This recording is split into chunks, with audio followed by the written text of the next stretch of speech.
Okay, good day mga boss. Meron na naman tayong installation ng QCY F24 dashcam.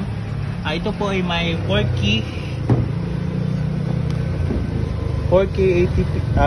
na front cam at saka 1080p na rear cam.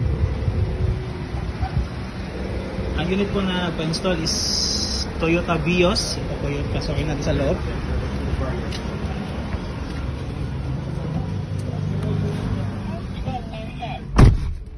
So, ito po siya mga boss.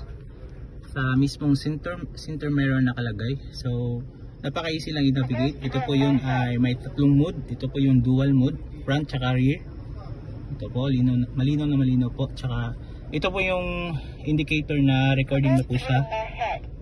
Ito po yung may 2 minutes. Yun po. Tsaka makikita nyo rin po, 4K po to. Swipe nyo lang.